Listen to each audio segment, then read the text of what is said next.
In the given logarithmic equation, we need to find the value of b. Here, the bases are the same and we can multiply the arguments. 9 times 3 is 27, which is equivalent to 3 cubed. Using the power rule, 5 log base b of 3 cubed is the same as log base b of 3 to the 15th.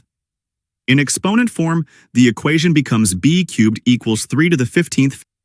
Taking the cube root from both sides of the equation, b equals 3 to the power of 5, or 243. In the given logarithmic equation, we simplify each term. 27 is 3 cubed, 4 is rewritten as 2 squared, and 128 as 2 to the 7th. Using the power rule, 3 log base x of 3 cubed is equal to 9 log base x of 3. On the right-hand side of the equation, log base 2 squared of 2 to the 7th is the same as 7 over 2 log base 2 of 2. Log base 2 of 2 is 1. To solve for x, we assume log base 3 of x equals a.